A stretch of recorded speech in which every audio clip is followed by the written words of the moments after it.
Pratiquement tous les matins, sur les coups de 6 heures, cette grande maison qui domine le lac Léman s'anime. Nicolas est le premier debout, car à 23 ans, c'est un jeune homme qui n'a pas de temps à perdre. Depuis plus d'1 an, il travaille à Genève.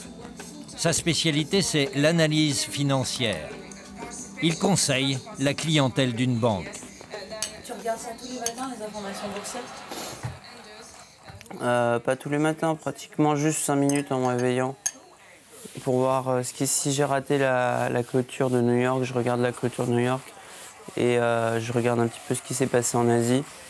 Et sinon, je regarde un petit peu en rentrant du bureau et généralement avant de me coucher, mais 5 minutes, pas plus que ça. J'en ai déjà assez au bureau. En fait, c'est aux États-Unis qu'il a été approché par cette banque genevoise. Il était étudiant à New York lorsqu'il a été repéré par les recruteurs suisses. Leur proposition devait être alléchante et surtout ses parents allaient pouvoir l'héberger pour son démarrage dans la vie professionnelle. Chaque matin, il lui faut une demi-heure pour arriver au cœur de la ville. Ici se côtoient quelques-unes des plus grosses fortunes de la planète venues chercher une fiscalité accommodante. On y paye moins d'impôts que dans la plupart des grands pays. Bah là, on va à la banque. Il est 8h15 du matin. Pas particulièrement tôt, mais on va à la banque travailler. Bah là, je suis désolé, vous n'allez pas pouvoir me suivre. Hein. C'est une banque, sécurité oblige, on ne rentre pas. Le secret bancaire suisse. Mais dans le bureau où il travaille, peu de gens savent que leur brillant jeune confrère cache lui aussi un secret. Les cours de la bourse ne sont pas son unique passion.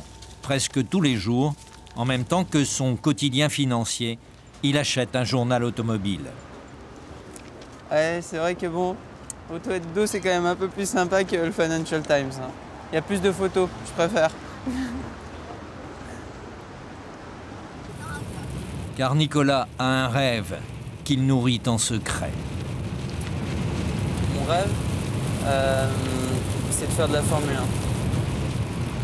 Ce rêve, Nicolas l'a longtemps caché à son père, car depuis sa naissance, Alain Prost a tout fait pour éloigner son fils de la course automobile. D'ailleurs, aujourd'hui encore, dans leur maison, c'est dans un lieu un peu secret que les souvenirs de course sont présents. Donc là, on est dans le bureau de papa, donc il y a quelques petites choses sympas à voir. Casque champion du monde, donc ça, sauf erreur, 86 à Adélaïde, donc il est un petit peu abîmé, on voit course en ville. Là, donc, Brands Hatch 85, son premier casque de champion du monde. Et puis, il y a aussi le casque d'Ayrton, qui est ici, qui n'en bouge pas. Et puis, sinon, quelques... Il a le casque d'Ayrton Senna Oui, en fait, c'est la famille d'Ayrton qui l'a donné à papa après le décès d'Ayrton. Et je sais que papa y tient beaucoup. Quand Ayrton Senna est mort sur le circuit d'Imola, Nicolas avait 12 ans. On ne lui a pas dit tout de suite qu'un pilote s'était tué. Son père lui avait interdit de venir sur les circuits et de regarder les courses à la télévision. Je voulais pas qu'il regarde, mais vraiment pour une raison très très simple au départ. Qu'à l'époque, quand même, bon, comme je vous l'ai dit, il y avait un mort ou deux par an, beaucoup d'accidents, et j'avais pas envie. C'est vrai que moi je pensais aussi beaucoup à ça à l'époque. Il pouvait m'arriver un truc, et j'avais pas envie qu'il voit ça, en fin de compte, en direct, quoi. C'était pas plus bête que ça, et puis bon, après c'est devenu une habitude. Vous savez, c'est un peu une superstition, d'une certaine manière, de dire, bon, c'est 1, 2, 3 Grands Prix, puis après, non, on veut pas, on regarde pas, quoi. Dans sa chambre, Nicolas a commencé une collection de casques et la télévision n'est plus interdite, elle permet des courses moins dangereuses que dans la réalité. J'ai vu une flèche passer, je sais pas où t'es allé, mais... Ses amis d'enfance avaient eux le droit de regarder les Grands Prix à la télé. Je me souviens quand j'étais petit et puis mes parents ils me disaient « Ah tu vois, c'est lui le papa de Nicolas et tout ça ». Lui il avait le droit de voir les courses, même pas voilà, moi. Ouais. Nous on pouvait voir les courses, Nicolas il pouvait pas. Bah non, ça arrive, c'est juste depuis que je suis tout petit que les voitures ça me passionne et c'est juste... C'est quoi? C'est une voiture qu'on t'offre? C'est un moment où on t'emmène dans une voiture? Non, ça a toujours été... Mais c'est conduire, tout simplement conduire, parce que j'ai des voitures, mais c'est conduire. Quand j'étais petit, j'avais une petite voiture jaune qui est en photo sur ce mur. Et chez moi, il y avait une grande descente qui devait faire au moins 600 mètres. Et toute la journée, je descendais la descente et je remontais à pied. Donc c'est pour faire 3 virages. Et je devais avoir 5 ans. Donc c'est juste que j'adorais conduire et c'est monté. Alors après, il y a eu la petite voiture à pédales, ensuite il y a eu le kart et ensuite c'est comme ça que c'est venu. Mais c'est parce que moi, c'est pas les bagnoles ou quoi que ce soit, les circuits, ce que j'aime, c'est conduire. Donc c'est pas quelque chose qui naît en un jour, c'est juste que j'ai toujours voulu conduire. T'es prêt à tout pour ça? Ouais, prêt à tout. Il m'a pas montré quand il avait 10, 12, 14 ans qu'il était passionné. On ne peut pas dire le contraire. Donc c'est pour ça que j'ai pas non plus, j'ai rien fait pour. Quand il m'a dit je veux faire une course de kart ou deux, il m'a fait une ou deux courses à 14 ans. Un jour il est revenu, il m'a dit oulala, ils sont méchants les gens. Enfin, c'est un peu ça. Alors, et ça j'ai dit bah tiens, c'est très bien mon fils, tu vois, t'as vu que les gens sont méchants. En fait, Alain Prost voulait que son fils fasse de belles études. Nicolas était très bon élève. Son père lui a proposé d'aller faire ses universités aux États-Unis. On se pose toujours un jour la question, est-ce qu'il y a plein de choses qui m'arrivent parce que j'ai un nom connu? C'est sûr que c'était sympa de se remettre en question et de voir si vraiment un professeur n'était pas capable de me donner des bonnes notes parce que j'avais un nom connu. Mais bon, c'est ce qui n'était pas le cas hein, d'ailleurs. Lorsqu'il est parti, il était très jeune et cela a été un grand bouleversement. Mais il aimait les sports et s'est bien adapté. Je me suis retrouvé quand même à 7000 km de tout le monde de ma famille. Et que bah, c'est pas facile, hein, je parlais pas forcément très bien anglais. Je m'attaquais quand même à une université qui est une des plus dures au monde. Et puis, Une des universités les plus fameuses. Il n'y gagne pas seulement au golf. Elle lui donne le courage d'annoncer son secret à son père. Un jour, il m'appelle, il me dit, bon, il travaillait beaucoup. Même moi, je lui disais, mais arrête, tu travailles les week-ends, machin, profite un peu de New York, profite un peu de ta vie d'universitaire, tout ça. Et là, il me dit, non, je vais faire mon programme en 3 ans, je vais aller vite, je vais le faire en 3 ans au lieu de 4. Moi, je dis, bah, écoute, si tu peux le faire en 3 ans au lieu de 4, c'est bien. Et il me dit, oui, mais si je le fais en 3 ans au lieu de 4, est-ce que je pourrais essayer la course? Je texte tout, hein, je dis, Nicolas, quelqu'un qui me demande ça, je veux dire, si tu le fais en 3 ans au lieu de 4, c'est-à-dire si tu te motives pour ça et que tu réussis bien, je ne peux pas te dire non, pas possible. Donc c'était un piège. Donc il a dû penser, à mon avis, pendant 2 ans, comment je vais le piéger. Et là il est arrivé, mais bon, sincèrement, je ne regrette pas. L'entêtement de Nicolas à payer son père ne s'est pas opposé à ce qu'il suive une formation de pilote, à la condition qu'il continue de travailler à la banque. Nous sommes sur le circuit de Nogaro. Depuis quelques semaines, Nicolas s'est intégré à une équipe de jeunes pilotes qui prépare la saison prochaine de Formule Renault. Ces jeunes gens rêvent tous d'accéder à la Formule 1. Seul celui qui gagnera ce championnat aura peut-être une chance d'y arriver. S'il y en a déjà un parmi nous, bah, je pense qu'on serait content. Hein. Il y a 20 pilotes de F1 dans le monde et après les pilotes pro, ça se compte encore. Pilotes professionnels, il n'y en a pas beaucoup. Hein. Les gens ne se rendent pas compte de quel point c'est un sport élitiste. Il y a 220 footballeurs en France professionnels, il y a 20 pilotes professionnels dans le monde entier. Cette compétition va se dérouler entre mars et juin. Tous les apprentis pilotes que Nicolas a rejoints cette année s'y préparent depuis longtemps. Certains ont commencé il y a 10 ans. Lui n'a que quelques mois de pilotage à son actif. Mais il s'est donné un objectif. Maîtriser en à peine 1 an ce que les autres pratiquent depuis 6 voire 10 fois plus de temps. Ils doivent apprendre chacun des virages de chacun des circuits sur lesquels aura lieu le championnat. Apprendre ces virages pour y perdre le moins de temps, c'est dans les virages que se gagnent les courses. Ici, la sanction, c'est le chronomètre. Avoir entre 6 et 10 ans de retard par rapport aux autres est un handicap énorme.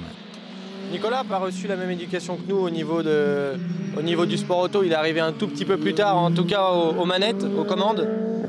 Et par ce fait-là, il est obligé de travailler un peu plus que les autres pour pallier et combler le retard. Pour tenter de rattraper ce retard, Nicolas compte sur l'aide de son professeur, Renaud Derlot. Putain, c'est pas possible ça. Mais pour l'instant, le professeur n'est pas franchement content des prestations de son élève. C'est mort? Non, je suis pas énervé.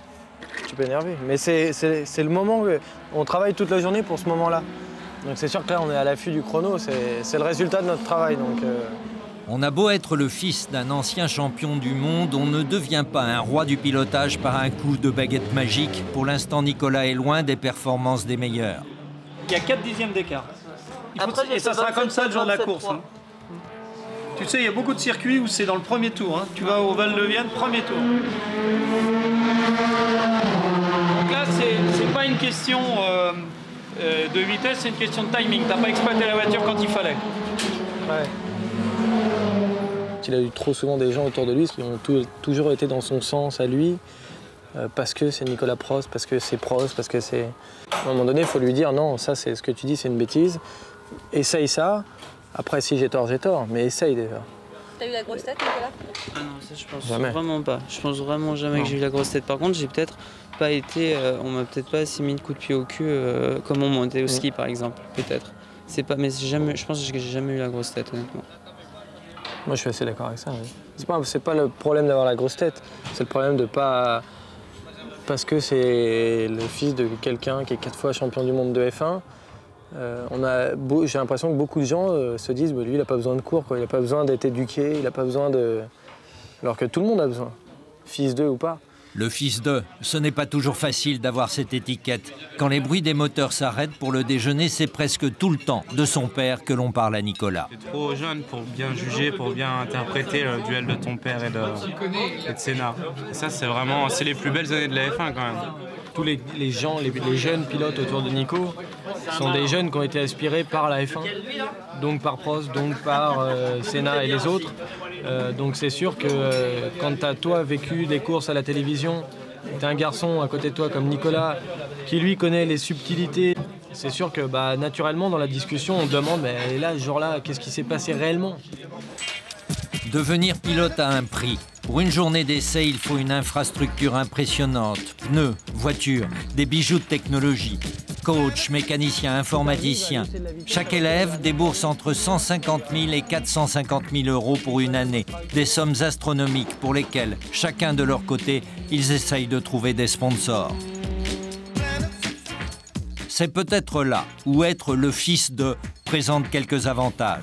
Car grâce à son nom, l'école de pilotage ne coûte pratiquement rien à Nicolas. Il y a des sponsors qui veulent aussi essayer d'avoir le père et le fils, parce que c'est vrai que c'est intéressant au niveau de l'image. Déjà, ils ont un intérêt, c'est sûr déjà que c'est un nom qui est connu et donc assez porteur. Donc ça, c'est déjà leur premier intérêt. Ensuite, c'est vrai que c'est toujours sympa d'avoir un aspect assez familial, une lignée dans la durée. Je pense que c'est ça aussi qui les intéresse. Mais avoir des sponsors, c'est aussi du travail. À peine sorti de sa banque en fin d'après-midi, Nicolas a pris la route. Il est convié par l'un des siens à une manifestation à Aubervilliers. C'est hallucinant. 5 heures de route et il arrive à Paris. Ici, il est un peu perdu. Et nous, on est sur le gros truc vert. C'est ça le périph'? Ah, porte de Bagnolet. 25 minutes. Allez où Bagnolet? Ça y est, ça commence. Ouais, Rafa. Ouais. Mais je pense que je suis là dans une demi-heure, mais je suis désolé. Hein. Il est déjà en retard. Ceux qui l'attendent s'inquiètent. Ouais. Mais c'est beaucoup trop stressant pour un petit Suisse. Hein, ça. Arrivé à Aubervilliers, Nicolas a 2 heures de retard et pas de temps à perdre pour quitter sa tenue de banquier. Son sponsor, une marque de shampoing, avait organisé un concours. Le prix pour les 10 premiers est de passer une soirée et de participer à une course de karting avec Nicolas Prost. Bonsoir. Nicolas, emprunté.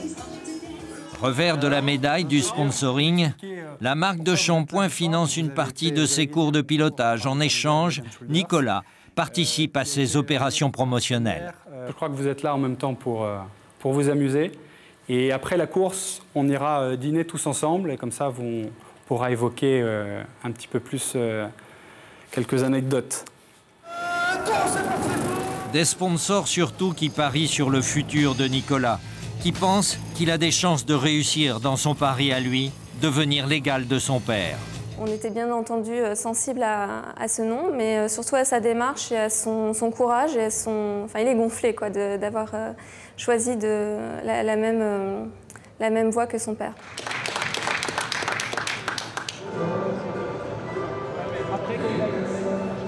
C'est bon, merci beaucoup. Pas de problème, bonne soirée. Parce que j'ai ma belle-sœur qui est accro de son papa, donc à Noël, je vais lui faire la surprise, je vais lui dire devine qui c'est. Et je la laisse deviner. Pour finir la journée, le début de la notoriété, la séance d'autographes. Et cela lui rappelle de vieux souvenirs. Je vendais des autographes de mon papa à l'école. Ah ça se dit pas, hein, c'est secret. Et t'en faisais faire beaucoup? Ah oui, je lui faisais en signer plein. Je disais, vas-y papa, signe, signe, signe. Il comprenait pas pourquoi. Après un jour, je lui ai expliqué. Au petit matin, il est de retour à Genève. Nous sommes dimanche, il ne va pas à la banque. Son réveil est moins matinal que pendant la semaine. Il fait jamais son lit. Delphine, la jolie brune, est son amie. Elle termine des études de design à Lausanne. Attends, je vais t'aider, c'est sûr. Ils sont tous les deux très occupés et ne peuvent se voir que pendant le week-end. Ce dimanche soir, ils ont décidé de sortir, une de leurs rares sorties de l'année. Nicolas veut devenir pilote, il ne boit pas d'alcool et ne fréquente pas les soirées jet-set. À l'école, il était tout sage.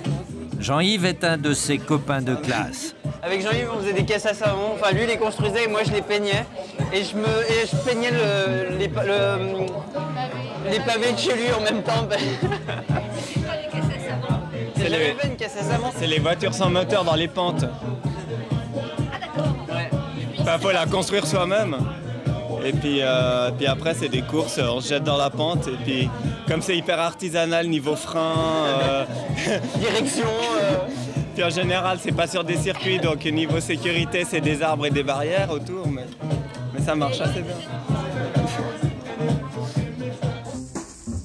Nicolas est le seul parmi les jeunes apprentis pilotes qu'il va affronter lors de la compétition du printemps prochain à avoir une activité professionnelle. À nouveau, l'uniforme de banquier. Ouais, c'est un peu dur, hein, le matin pour aller travailler. Mais bon, c'est comme ça. Hein. Qu'est-ce qui est dur? Bah, déjà de se lever tôt. Tous les matins, des fois, c'est un petit peu dur, surtout quand je rentre d'essai. Bon, c'est la vie, hein, faut bien travailler. Tu te sens à l'aise dans un costard cravate? Moins que dans une combinaison. Entre la combinaison et le costume cravate, il passe plusieurs fois par jour d'une vie à l'autre. Qu'est-ce que tu fais? Bah, je prépare mes affaires pour aller faire du kart. Après la banque? Après la banque.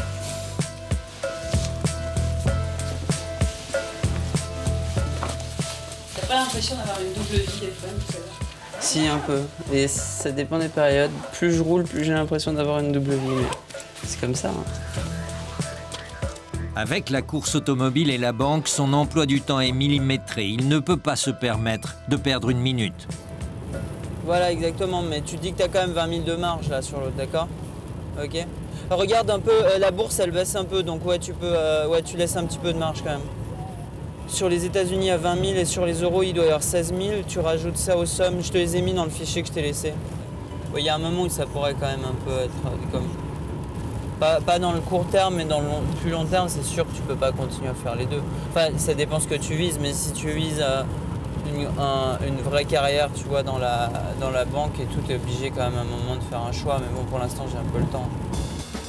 Alors, la banque ou la Formule 1, c'est le chronomètre qui décidera. Pour rattraper son retard en pilotage, il fait du kart de manière intensive, à quelques dizaines de minutes de son bureau. La plupart des pilotes font beaucoup de karts, ils en font 5-6 ans. C'est sûr que c'est un désavantage aujourd'hui, mais moi d'avoir commencé tard, c'est pas quelque chose qui me fait peur. Mais pour devenir champion, le pilotage n'est pas suffisant. Pour avoir une chance, il doit être un athlète. Le haut niveau, c'est beaucoup de travail, tous les jours, 2 heures de musculation. Il dispose d'une salle et d'un entraîneur particulier.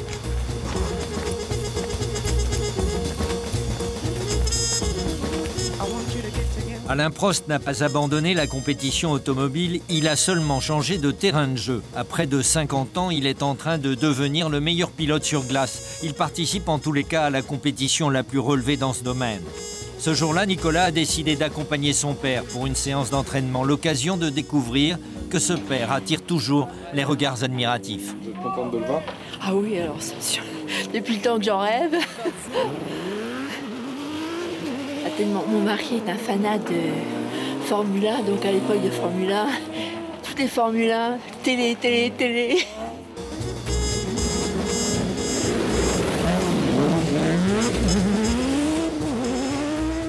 Lui aussi a un regard admiratif, en tous les cas impressionné. Est-ce que ça a renforcé votre complicité là tous les deux La course, ouais, parce qu'il n'y avait pas trop besoin. À part que tu sais que là, tu n'as pas le droit de me battre. Là, il y a encore... Il m'a battu au ski, il m'a battu au golf, il m'a battu partout. Encore un peu de boulot. Et, non, il y a le tennis, il pète vite les plombs. Au tennis, j'ai un problème de caractère pour le tennis, je pense. C'est un petit problème au tennis. Mais les loisirs sont rares. Il n'a pas de temps à perdre. Quand le dimanche, il n'est pas sur un circuit, il a un programme. Dans le sport, il y a le sens du défi et le sens de la rigueur. C'est-à-dire que moi, ça me fait marrer de courir aujourd'hui dans la neige. Et c'est vrai qu'il y a un petit défi. Et puis après, il y a le sens de la rigueur dans le sens que j'ai un programme qui est fait pour qu'aujourd'hui, dimanche, il faut que je cours et que je fasse du sport ici. Donc si je le fais pas, mon programme, il est foutu en l'air. Donc dans le sens, et ça, c'est aussi le sens de la rigueur. Bon, ça me déplaît pas, mais même si j'aimais pas ça, il faudrait que je le fasse. Bah, c'est vrai qu'il y a une certaine, pas une forme de si un peu une compétition père-fils, dans le sens que qu'il y en a toujours un qui va être plus performant que l'autre. Donc dans un sens, quand je m'entraîne seul et que je me dis que lui il s'entraîne pas, je me dis que je gratte un peu sur lui, mais sur mon père. Mais bon, ça c'est quand même intrafamilial et c'est pas non plus la première raison pour laquelle je fais du sport. Du coup, il lui reste bien peu de temps à consacrer à son amie Delphine. En fait, il se voit surtout le week-end. Bien souvent, il l'entraîne sur les circuits. Si je connaissais pas Nicolas, je ne serais pas allée sur un circuit comme ça, passer un week-end. mais finalement, c'est quand même sympa. Ça te plaît, toi? Oui, j'aime bien. Ouais. Ouais, non, c'est intéressant. Est-ce que tu as peur pour Nicolas? Bah oui, c'est toujours un peu stressant, forcément. T'as peur quand? Plus en fait si je vais pas sur la course, parce que finalement quand on est sur le circuit, je sais pas, tout le monde fait de la course et puis je pense que le risque est un peu oublié et on n'y pense plus trop. On a aussi peur quand quelqu'un prend l'avion, on a aussi peur quand quelqu'un fait un long trajet en voiture. On a donc. Ouais, mais là, tu sais que c'est quand même. Non, c'est pas plus dangereux. C'est pas plus dangereux la course auto qu'un long trajet en voiture. Donc, Alain Prost a fini par accepter que son fils se lance dans la compétition automobile. Il a même décidé d'aller le voir sur les circuits. La première fois au Mans, ça allait parce que bon, il était tout seul. Enfin, un peu d'appréhension parce qu'il pleuvait. Enfin bon, c'était. Par contre, la course, c'était un peu dur quand même. Alors là, je pense que tous les parents doivent être un peu comme ça, quoi, partagés entre la peur d'un côté et puis malgré tout quand même le désir du bon résultat et puis on revient toujours au plaisir que lui doit avoir, quoi. C'est-à-dire que là, ce jour-là, tu avais fait quand même une belle course, hein, tu avais fait un bon résultat, donc c'était sympa de le voir heureux, quoi. Il y a des moments, quand ça ne marchait pas, quand il rentre, c'est un peu dur, quoi, ça. Mais le risque physique, c'est quand même dur à gérer quand on est parent. Quand il était le roi de la Formule 1, Alain Prost a acquis un surnom, le professeur, parce qu'il était le meilleur pour régler ses voitures. Maintenant qu'il a accepté la décision de son fils, il s'implique dans son défi. Il met toute sa science à son service. Tu vas perdre un petit dixième là quand même, hein, tu vois. Et puis sur des trucs comme ça. Alors c'est vrai quand on a l'habitude de lire ce genre d'enregistrement, bon, c'est vrai qu'au bout d'un moment, en discutant, on comprend très bien ce qui s'est passé, quoi. Mais quand même, on voit aussi les progrès. On voit les progrès, ça c'est sympa. Comme je le vois pas non plus tous les jours, quand on est au téléphone, c'est difficile de lui souvent au téléphone, il me dit là j'ai ça dans ce virage, qu'est-ce que je fais? Attends Nicolas, déjà je suis au milieu d'une réunion et en plus, qu'est-ce que tu veux que je te dise? Lui c'est un peu un matheux quand même. Il vient un peu il a une formation un peu maths et là, dans sa chambre, il y en a 150 pages comme ça. Alors des moments j'arrive, je dis attends Nicolas, arrête.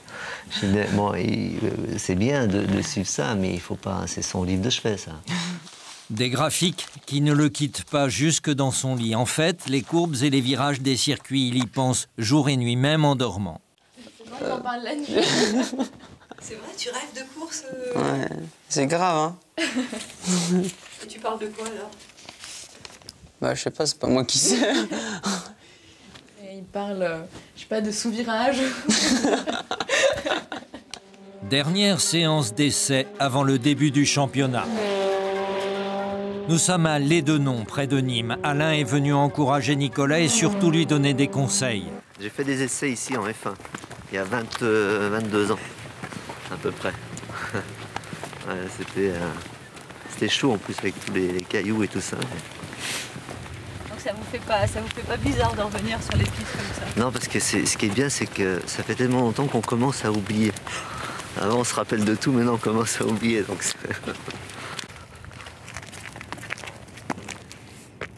Prends cette entrée, tu verras.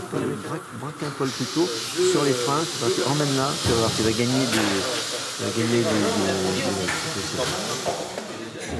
Le père regarde la progression impressionnante de son fils avec pas mal d'émotion. Même s'il y met un peu d'humour. En plus, j'avais une très mauvaise expérience sur le golf, un petit peu, où moi je jouais mieux que lui, bien entendu, au golf, et puis après, tout d'un coup, il m'a dépassé, il m'a complètement largué. Après, ça a été le ski. Donc là, bon, je vais essayer de repousser le plus loin possible l'automobile. En pilotage, tu trouves ça comment? Il faut que j'aille voir sur le... Non, moi je trouve que c'est beaucoup plus... Quand tu es plus à l'attaque, ouais. Tu utilises plus la piste. Et encore des endroits, je trouve que tu n'utilises pas encore assez, peut-être. Ouais. D'autres pères viennent sur les circuits soutenir leur enfant. Ainsi, Francis Canal, qui depuis des années ne manque pas une leçon de Julien, son fils. Et vous venez souvent ici? À chaque fois qu'il y a un entraînement, je suis là pour le soutenir. Et vous pensez que c'est plus facile d'être le fils d'Alain Prost ou le vôtre? Ah, c'est plus facile d'être le mien. Pourquoi? Parce qu'il n'a pas de pression, lui. Il court comme ça, il n'a pas besoin de résultats, il n'a pas obligation de résultats, quelque part, parce que Nicolas, il y a tout ce qui tourne autour. Monsieur Canal a fait fortune dans la restauration rapide. Son fils n'a pas les mêmes contraintes que Nicolas. Tout le monde l'observe, il faut qu'il ne fasse pas de faute, il faut qu'il parle bien, il faut qu'il soit à la hauteur. C'est pas facile pour lui. Hein. À la hauteur, il semble que Nicolas le soit. Renaud Derlot, son entraîneur, est impressionné. Ce qu'il voit dans les virages, mais surtout le verdict du chronomètre, confirme les progrès. Ce jour-là, il réalise de très bons temps. Un gamin qui est capable comme ça de modifier en 6 journées de roulage tout un tas de choses pour progresser à une vitesse comme il le fait, c'est hyper rare, hyper rare. Lui, pour moi, c'est un pilote talentueux, c'est clair. Jusqu'où il va être capable d'aller dans son travail, c'est ça la question. Il rentre. Bon, Nico, tu m'appelleras tout à l'heure? Ouais, hein, okay. C'est pas mal. Je te content que tu moi aussi. Salut Alain. Salut, merci. Hein, voilà. Et bon, c'est bien, super.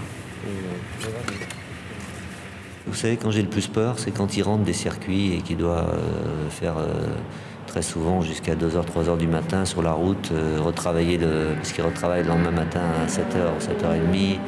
C'est qu'il est crevé, c'est là où j'ai presque le plus peur, plus que sur la piste. Donc c'est un peu un style de vie qui est pas toujours facile. On augmente toujours les risques, c'est ça le problème. La dernière journée d'essai. La prochaine fois que Nicolas reviendra sur les pistes, ce sera au printemps pour le championnat. Parviendra-t-il à réaliser son rêve? Prendra-t-il la relève de son père? Et si le talent était une affaire de gènes? J'ai jamais pensé que c'était génétique.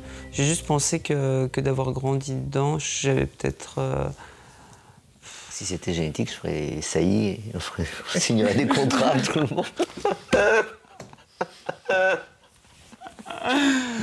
Puis j'ai pas tant réfléchi que ça, moi, à la chose. Je sais pas, j'ai jamais réfléchi. Je voulais juste conduire une voiture. J'ai jamais trop pensé qu'en étant le fils d'eux ou quoi que ce soit, ça irait plus vite. Hein.